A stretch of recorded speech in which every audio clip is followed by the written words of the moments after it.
How are you all doing? My name is Heng. Today is Saturday, the 2nd of November.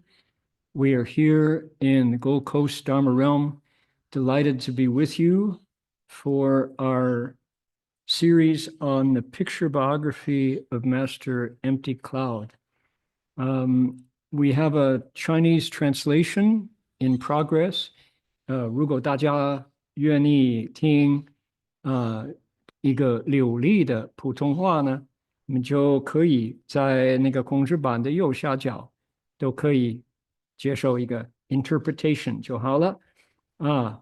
如果各位就想听越南话，我们也有办法。If you would like to listen to a Vietnamese translation, there is also a link. Currently, I am stuck. My desktop is not responding, so I'm going to disappear and come right back.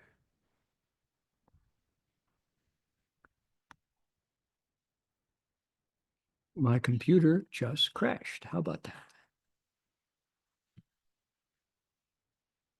I'll be right. Apologize. We had a system crash, but we're back. Thank you for your patience. 刚刚电脑故障了，就回来了。感恩各位在那等啊。Okay, now let's see here. We're going to close that one. We're back. And close that one. Okay. Now, my turn to share my screen. There we go. Hey, we're back. All right. Now, let's hope we can proceed without a second crash.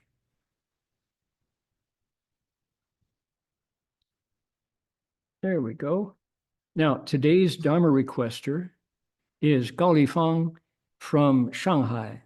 Gao Lifang 让我朝庆三下，我们三文熏礼，然后呢，请你来请法。So we're going to ring the bell 3 times, invite folks to make 3 half bows, and then we'll ask Gao Lifang to request Dharma. Here we go.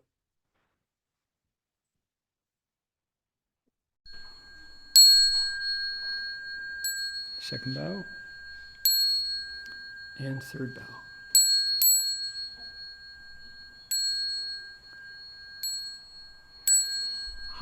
Okay, Gao Lifang, if you'd like to, 如果你要请法，现在可以开始。恭请大德僧听，为此法会集一切众生，请转妙法轮教导我们，如何了生脱死，离苦得乐。速证无生。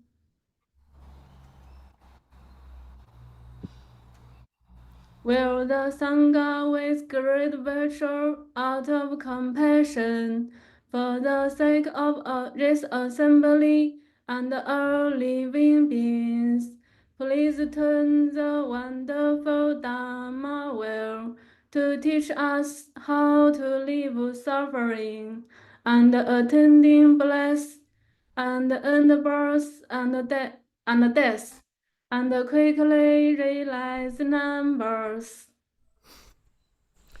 Namo tassa bhagavato arahato samma sambuddhassa. Namo tassa bhagavato arahato samma sambuddhassa. Homage to the blessed, noble, and perfectly enlightened one. Homage.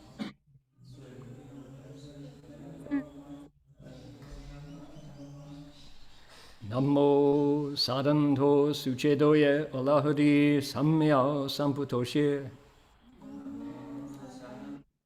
Namo sadanto suchedoye alahadi samya samputoshe. 无上甚深微妙法，百千万劫难遭遇。我今见闻得受持，愿解如来真实义。Supreme and wondrous Dharma, subtle and profound, rarely is encountered even in billions of eons. But now we see and hear it and accept it reverently. May we truly understand the Buddha's actual meaning. 好的, okay, Galifang, much appreciated. Thank you for that. 感恩. We are going to acknowledge country here, not the Pomo people, that would be Ukiah, California. We would like to acknowledge the Kombumerri people. And here's where we do that. Right here. The Kombumerri people of the Ugambi language region are the traditional storytellers and custodians of the land where this monastery is located. We pay respects to their elders, past, present, and emerging, and to all First Nations people whose sovereignty was never ceded. 就说我们恭敬地承认Ugambi语族的孔布马里人，他们是我们寺院所在地的传统叙事者和守护人。我们向过去、现在和未来的长者们致敬，并且向所有从来没有放弃主权的第一民族的原住民致敬。We've got one more piece of our liturgy, which is the bell song. And we've got an English translation of it. Goes like this. The bell sound wide resounds throughout 100 million worlds. The Buddha's law is heard and spread all throughout the triple world. The wondrous sounds that everywhere fill the Dharma realm with peace. May those who hear it gain the strength to follow in faith the Buddha's path. 众生传3000界内，佛法扬万亿国中，贡献其法界和平，利益报他那后的。That's it. Thank you again. We're underway, and apologies again for our slow start. We lost a couple minutes because of the gremlins in our system. But I do want to show off my fancy Earth desktop. The International Space Station is down here at the bottom of the screen.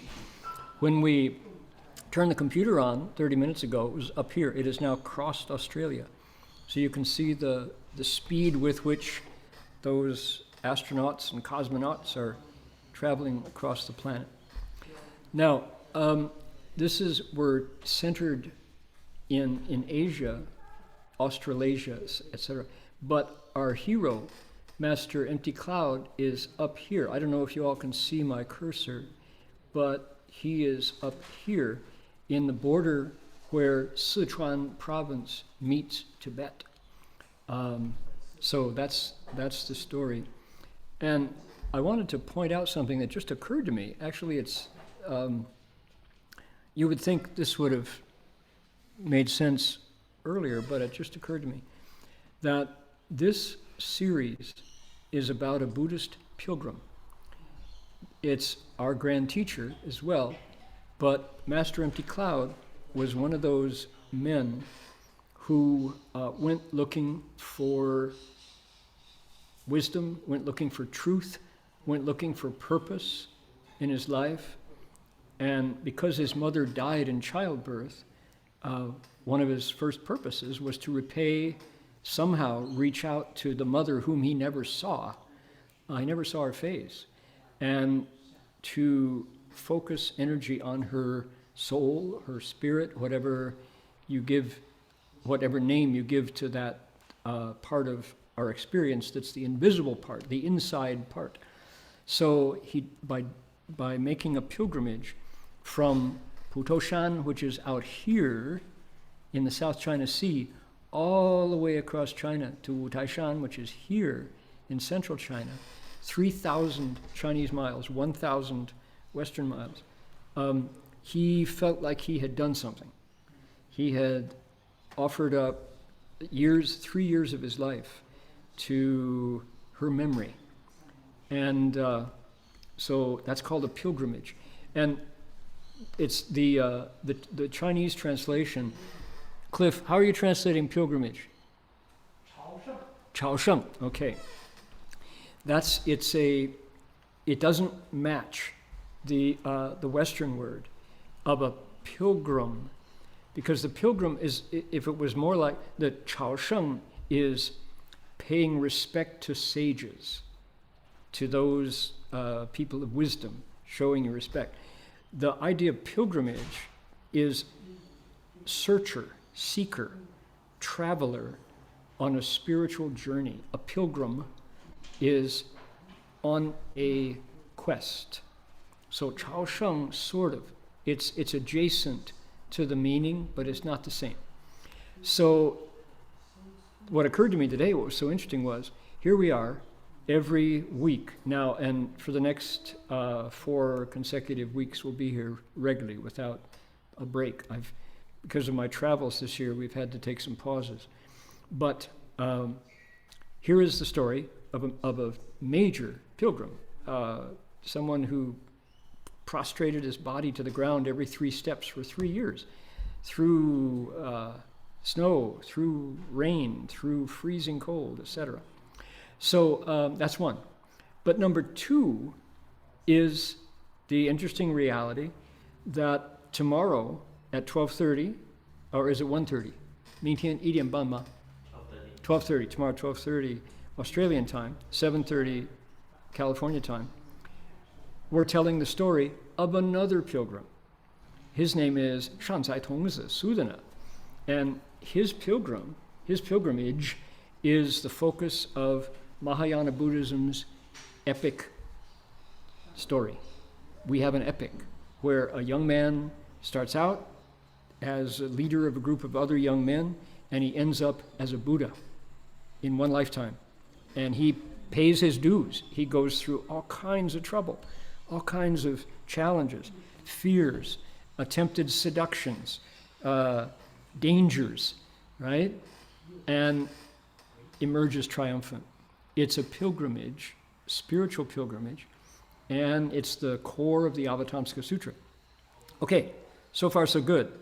Telling the story of 2 Mahayana pilgrims, one from the 19th and the 20th century. Because Master Empty Cloud lived to be 120, you have to span a couple centuries to tell his story. So, but Mondays at 12:30, or is it 1:30? 7:30 California time, I'm telling the story of a 3rd Buddhist pilgrim. His name was Master Xuanzang. He was a Tang Dynasty monk. And somehow I just didn't connect that. Every time I lecture now, I'm telling the story of seekers of truth, seekers of meaning, people who put themselves out there on the road, moving, seeking, testing, experimenting, rejecting certain options, and then ultimately succeeding. So Master Xuanzang was such an incredible traveler that he did things that people cannot do, even when they try to imitate it with current GPS and Land Rovers and telecommunications. They still get lost. And this Tang Dynasty Buddhist monk had an old red horse that guided him safely over the Taklamakan Desert, over the Himalayas, through current Afghanistan, current Pakistan, down into India, where he became the best student that the Indian university system could produce, packed a backpack full of sutras, turned around and retraced his steps back to Chang'an, and then spent the last years of his life translating the sutras that he found. So 3 Mahayana Buddhist pilgrims have found their way into my lecture schedule. I didn't start out planning to do that. In fact, I just realized that's what we're doing. So every weekend I get to pay attention to men, could be women. Probably if they were nuns, they would have to travel in pairs. Nuns don't go by themselves because they're in the world that we live in. They become vulnerable prey to unscrupulous people. But women could definitely do pilgrimages if they prepared. The idea is you're looking, you're asking that question. What is this about? What is my part in the larger search for meaning of humanity? So, okay, just to mention that. Here we are. Here is our hero. This is where we left him last week. He visited Umeishan's Jinding and saw the lights. Shifu's verse went like this. He said, hold on here we go. Ume Jinding kan fo guang, wan zhan ming deng jin guang mang, fo fa wu bian nan si yi, pu sa you gan yi shang liang. On the Jinding peak of Ume Mountain, he saw the Buddha's lights. The dazzling brightness of the myriad lamps shone flashing rays. The Buddha Dharma is boundless, hard to conceive of, but with a response from the Bodhisattvas, things become easy. So that was our last lecture. And the Buddha's lights at Umeishan at Jinding are visible. When we visited in 1991, the Buddha's lights were prominently on display, and it was just spectacular. So this is the ancestral home of Puxian Pusa, Samantabhadra Bodhisattva, on the Golden Summit, Jinding.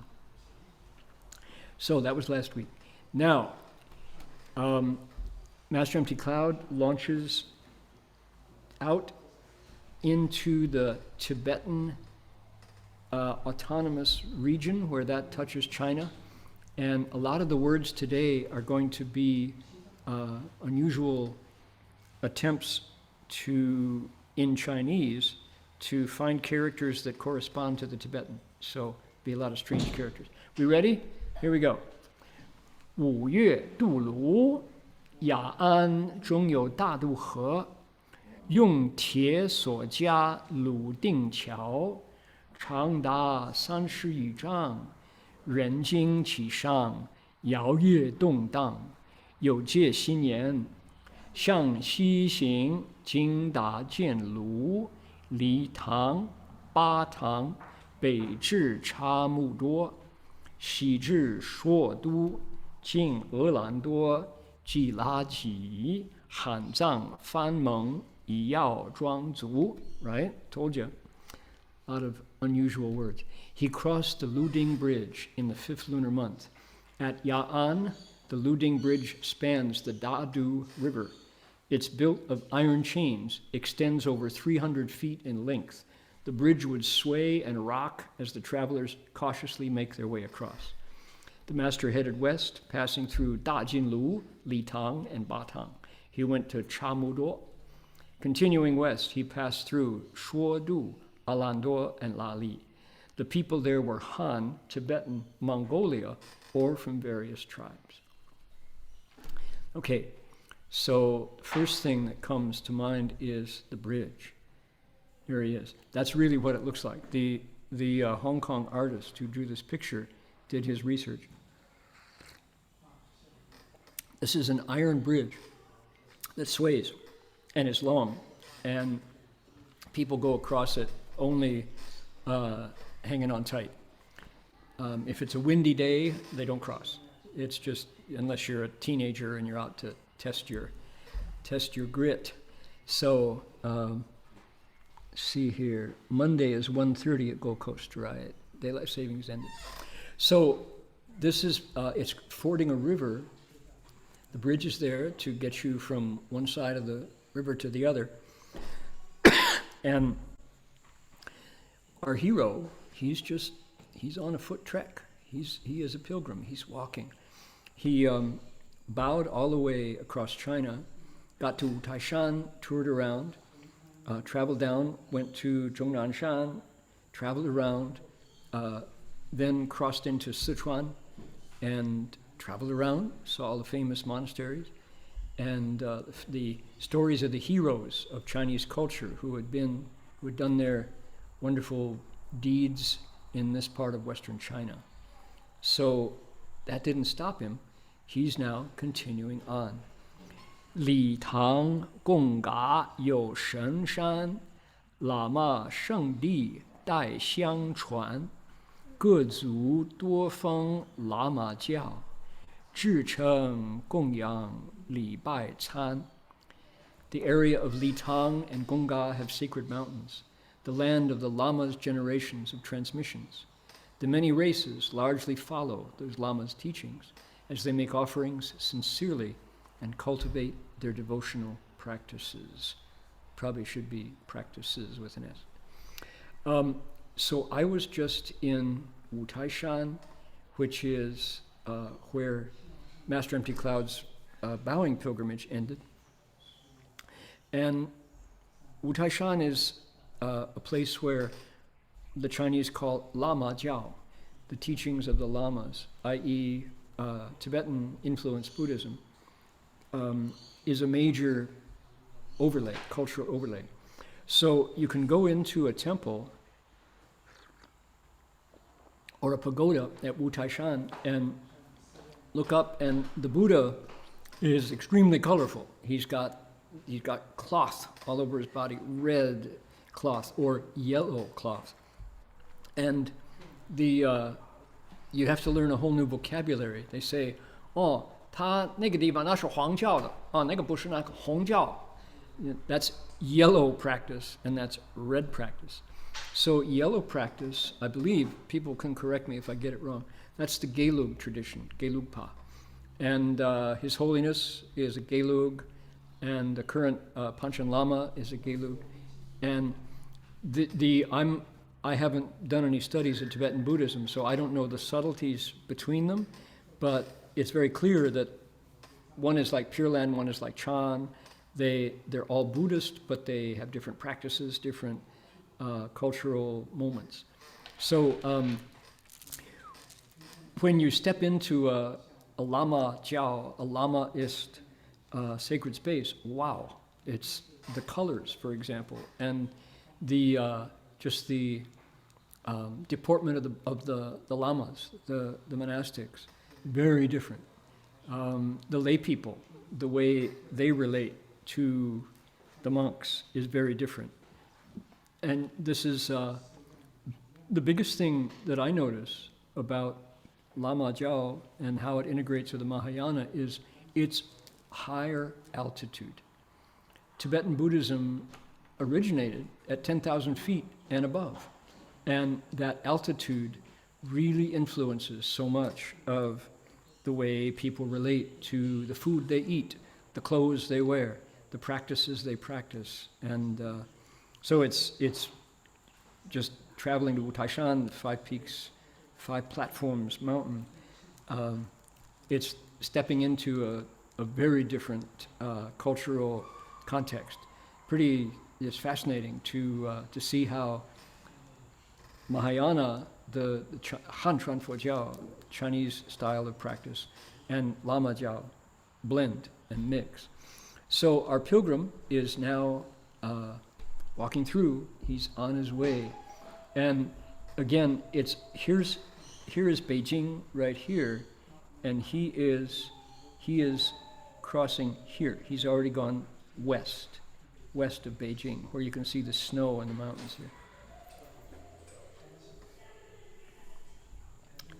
Alrighty, now he continues. Okay, we ready? Shizang Budala Gong, arriving at the Potala Palace in Tibet. He's 49 years old. It's 1888, the 14th year of the Guangxu reign period. So let's see what he says. Here we go. 入西藏境，过乌苏江，越拉萨河，即首多拉萨，全藏正教中枢。西北布达拉山，有高13层之布达拉宫。Let's see, let me try again. 有高13层之布达拉宫。There we go, Potala Palace. 第殿中庄严，禁闭耀目，达拉喇嘛、达赖喇嘛坐床之所，有喇嘛僧2万人，有格尔别棒、寺拉等寺。The master entered Tibet, crossed the Wusu and Lhasa rivers. Lhasa is the capital, as well as administrative and religious center for all of Tibet. The master walked northeast to Potala Mountain, where the 13-story Potala Palace is located. The halls were adorned with shining gold and jade. This was where the Dalai Lama sat on his throne. 20,000 lamas were in residence. In addition, there are Ge-er, Biebang, Sila, and other monasteries in the area. Okay, here's the artist's rendition of the Potala Palace. People have seen it. It is a spectacular white monastery, 13 stories tall. And here we go. The verse goes like this. 佛教密宗号喇嘛，专持密咒上释迦，糊涂克图法王主，达赖班禅正教化。The secret school of the Buddhist teachings is known as the sect of lamas, who exclusively practice secret mantras passed on by teachers. The Dharma host, who's also the king, is called the Hutuk Tu. The Dalai and Banchan lamas administer and teach. So this is Shifu's summary of this account, one of the 200 episodes from Master Empty Cloud's life.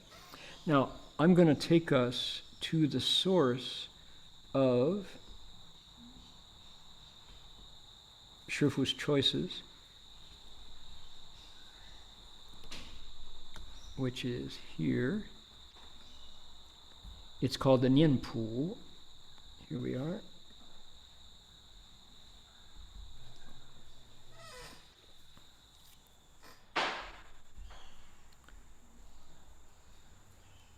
Because we get more details. This is, Master Hua consulted the Nianpu and also knew from Master Empty Cloud's own teachings about these details. And then he selected from them what we're studying, these episodes. The artist as well took his cues from the stories. But if you go back to the Nianpu, you get some of the details. So let's see here. He crossed, in May, they crossed the Lu Hong River and the Dadu River at Ya'an using the iron chains of the Lu Ding Bridge, which stretches 330 zhang. The crossing sways and requires caution. Yeah, you bet. Traveling westward, they passed through these various places. The detail that I want to point out was the region is sparsely populated with various ethnic groups, such as Hans, Tibetans, Mongolians, Yi, and Yao, speaking complex languages, with only 1 or 2 out of 100 people can speak Chinese. 就说汉藏梵蒙彝及瑶通等等种族语言复杂，能通汉语者1%-2%也。So imagine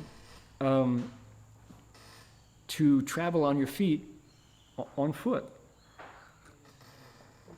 No airplanes, no trains, to a place where 1 or 2 out of 100 people can talk to you. And what's it like to be an individual with that much initiative, that much fire in his blood, that he wants to keep moving. He's on a pilgrimage, clearly, and he's going to. His goal is to. I shouldn't say that. I'm not going to put words in his mouth. We just let his actions speak, because he, despite all of this traveling, despite all of the hardships he puts up with, traveling out in a place where there are Chinese monks, but he's probably he's living in monasteries when they show up, but he is out of his comfort zone. He's into Lama Buddhism, Lama Jiao, and Lamaism, and he's a foreigner now where he's going. So this is, we're not at the extreme. Wait till he gets down to Malaysia, when he gets down to Penang and nearly dies of dysentery. That's one of the extremes of his travel. We're a couple weeks out of that episode. So what an amazing search. And we'll find out,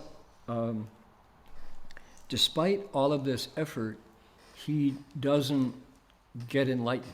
He doesn't wake up until he nearly dies from falling in the river. I'm not going to get ahead of the story, but the point of this is that what?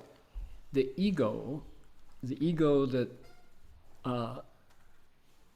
brought all of us here to Gold Coast Dharma Realm today, that made us dial in. There's now 70 of us, almost 80 of us listening in. Please spread the word that I'm back. People, the last 2 weeks when we were offline, probably didn't get the emails. So we're back now, so let everybody know. Whatever it says so on our driver's license, when we woke up in our beds this morning or had breakfast, the superstructure in our lives, the thing that ties us all together, is that sense of self. And for this particular Buddhist monk, he is trying very hard to lose that big me in the middle. And look at how much effort he's putting out, and yet he still hasn't broken through what's called the black lacquer barrel, Hei Qi Tong, that of affliction and opinion and habit and attachment that we all carry with us. And just as a comment, how I'm going to say the strength of that view, that I am broken from everyone else, I'm a separate unit, I'm clear that my name is this, and I'm the son of these parents, and maybe the parents of other children. And once you decide that you want to investigate that and dig into that self, find out what's real and what's just a way of looking, it's hard to let it go. Proof of that is our pilgrim going to Mount Ganga, a sacred site for the lamas, crossing south, arriving at Jiangda, crossing into the boundary of Tibet, and still unawake, right? Not yet. It's not so easy to get rid of that self. My goodness. So pilgrims traditionally have been, have been working on this process. The Buddha is someone who succeeded. So that's why we remember him. He took it all the way to awakening. But for him, 49 days, not leaving the base of a tree by a riverbank, constantly asking that question, who is alive? Who is in there? Who am I really? Alrighty, so here we go. At the Potala Palace, we've been now to the Iron Chain Bridge and the Potala Palace. And Shifu mentions in his verse the Panchen Lama. He says the Dalai and Panchen Lama were the two religious authorities. And I wanted to show everyone the current Panchen Lama. He and I were attending the same conference on Buddhist music, and here he is. So he is an administrator of monasteries. He's a very maternal, in the best way, a good role model for young monks.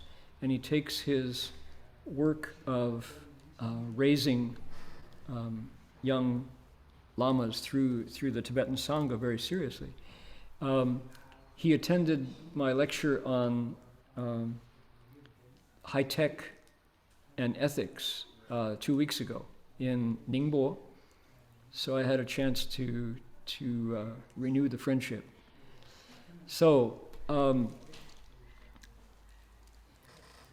China right now is very much presenting Buddhism as Han, Theravada, and Tibetan.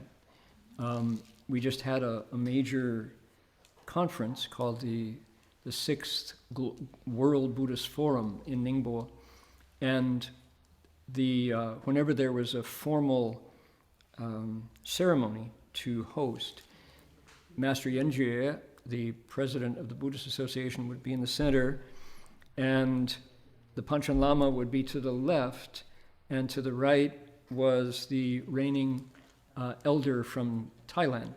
And the three of them did the bowing in the center and offered incense together and saluted each other. And it was very, very heartwarming to see the three traditions of the global world Buddhist Sangha in harmony and representing something that the Buddha, I'm sure, would have wanted, which was to bring all the schools back together.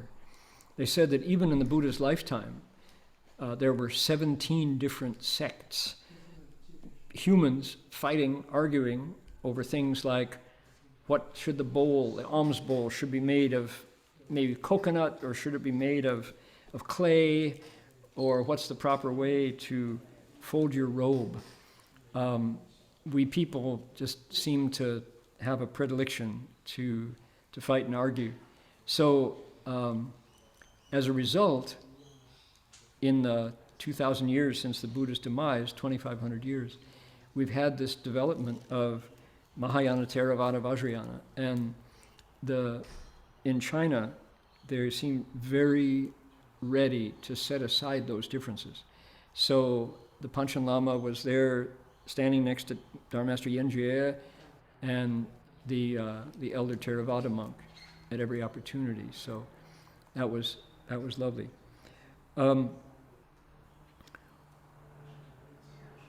It's because we're in a global village, we can come face to face with each other and look at the differences. And in fact, the differences exist. For example, there were 72 different nations represented, 72 different countries sent Buddhists to represent them. There were 800 representatives total in the forum at Ningbo, at Xuedou-shan, where we met. And there were domestic monks were in one living space, and foreign monks, of which we Australians and Americans were living separately. We came together for food, and there were two trails. The one when you walked in the door, the meat side and the vegetarian side. And I have to say, probably they were equally divided, maybe more on the meat-eating side. And so that's one example of differences. And in my experience worldwide, the groups who are strict vegetarians are the Chinese and the Vietnamese. And pretty much everybody else has reasons why they can still eat meat and call themselves compassionate. So that's one of those issues. Another one is in the music. And this is something to really pay attention to, because if you think about it, when Indian Buddhism came to China, Chinese monks didn't learn to chant in Pali and Sanskrit very much. They quickly took the parita chanting, and turned it into fambai, into Chinese traditions that have now established themselves as the standard Chinese way of doing it.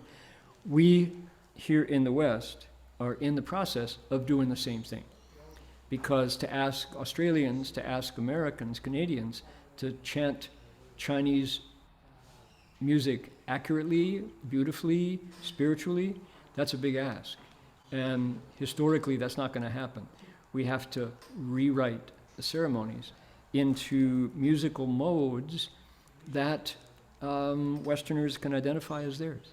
So yeah, when I sing Guanyin's name to that melody, it just lights it up. You know, my mind is just comfortable, and I find peace and purity and transformation in those sounds. When the Chinese ceremonies are done beautifully, authentically, you can feel the centuries and centuries of comfort that comes from those sounds. When it's done kind of inauthentically, the way when I try to sing Chinese music, people go, 不是那样子的，那它不是，不对哦。You know, it's like, so people don't get much goodness out of that experience.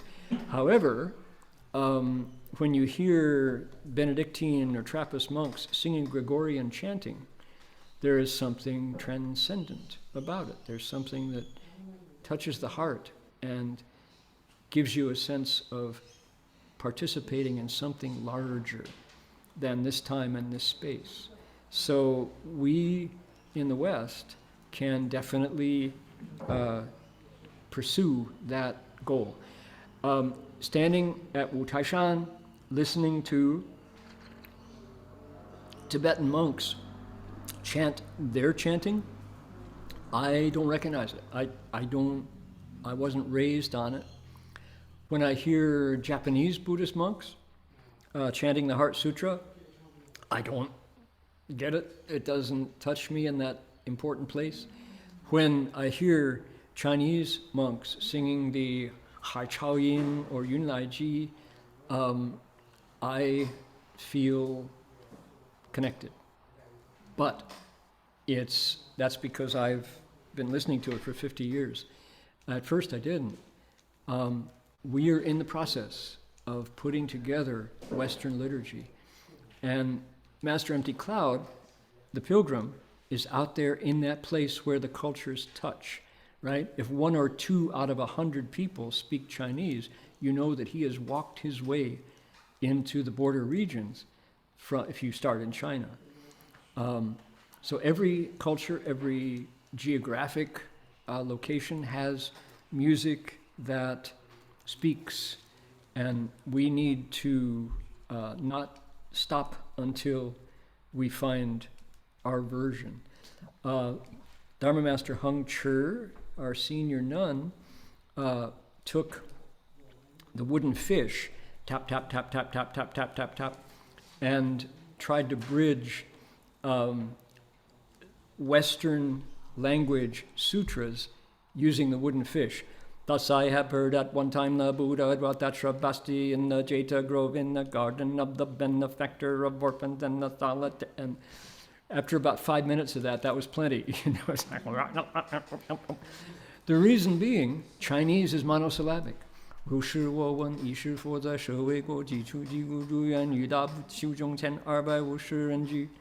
And it works very well. English is inflected. Thus I have heard at one time the Buddha abided in Shrivasti at the Jeta Grove in the garden of the benefactor of orphans and the childless elderly.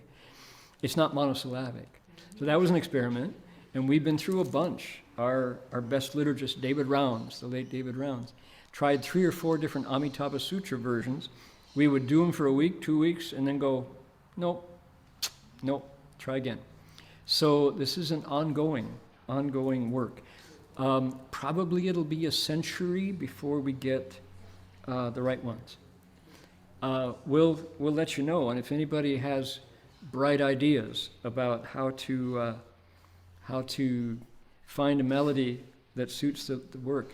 We've got some progress here at Gold Coast Dharma Realm. I'm told that people who just did the recent Guanyin session were very happy with the Pumanpin, the Universal Door chapter, chanted in English.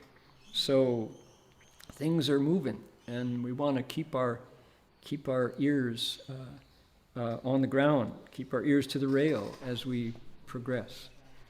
Alrighty, so what's going to come up next? Let me show you our next week. He's at the Potala Palace. Now, next week, we have, this is the process by which we arrive at these beautifully laid out episodes. So they start out looking like this. We have some very dedicated, hardworking lay people who send me the originals and mark the questions. How do we translate these? And cross out the errors. And so Master Empty Cloud is crossing the Himalayas. The Xueshan is 1889, he's 50 years old, and he crosses. So, and then there's Shifu's verse, and we put it with the picture, with the etching from the Hong Kong artist. And then he goes to Dajinta, he goes to Burma, to Myanmar. We used to call it Burma, now we can't. And he sees these incredible stupas, Shwedagon, Dajinta. I told stories about that place. So we've got, this is the monastery that's held up by a single thread. More on that next week. So I make the corrections, send them back to the editor, and she sends back this magnificent, formatted, pretty document that we hope will be ready for republishing when we're done. So there we go. Okay, now I wanted to remind everybody that if you're interested in spiritual journeys, today is Saturday here in Australia. Tomorrow we find out about Sudana. He's what's happening in the entering the Dharma realm chapter is the bhikshu whose name is Xuyun, Ocean Cloud, the Buddha has appeared to him and is teaching him what's called the Puyan Faman, the universal vision Dharma method. And Xuyun is going to pass it on to Sudana the pilgrim. So we get right to the actual transmission of the Dharma tomorrow. So that's our second pilgrimage. And then Monday at 1:30 p.m., which is 7:30 California time, we're looking at the 10 Transferences chapter, Shi Hui Shangpin, and we find out about Master Xuanzang. And he is just passing out of Pakistan, what is currently Pakistan, which interestingly was Buddhist territory. The Buddha historically walked. Of course, India went through the separation, the partition from Bangladesh, India, and Pakistan. But back then, in the Tang Dynasty, this was Buddhist turf. And Master Xuanzang, as he walked through that incredible, miraculous pilgrimage, kept notes. He made a diary of what he saw, who he talked to, what he met. And so we've got a historical document from 1400 years ago. And that's going to be Monday at 1:30. So please do tune in. Looking forward to being with you again. Sorry about our issues with the computer, but we are back And you kind of have to pay your dues to the gremlins after being away for a while. So hopefully we'll be back on track. I'd like to invite you to please make a wish, if you would. Send out your merit and virtue wherever you think it should go. If you have not registered to vote in the elections coming up, please do register. Get out to vote.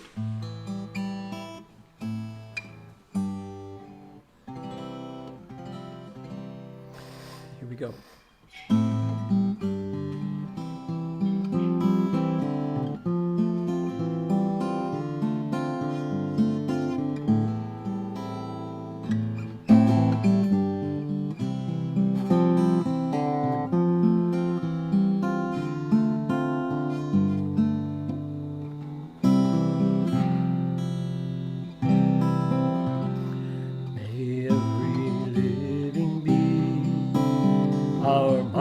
As one and radiant with light, share the fruits of peace with hearts of goodness, luminous and bright. If people hear and see how hands and hearts can find in giving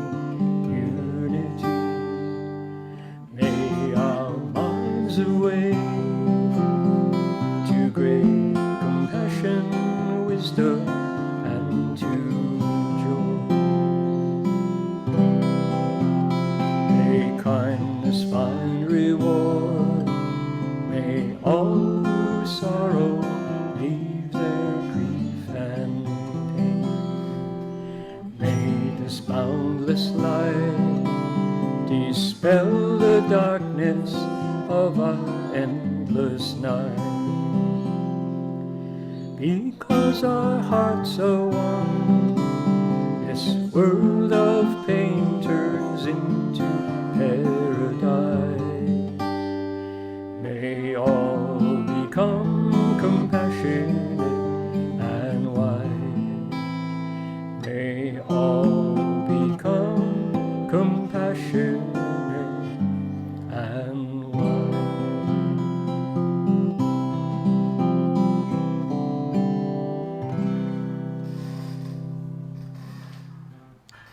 And before we stop, we will bow to the Buddhas. You're welcome to join. Here we go.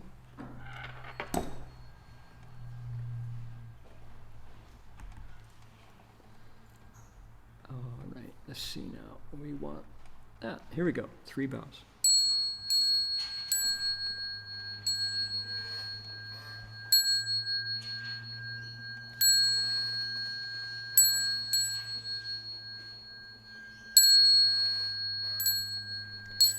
Bow in respect to the Venerable Master.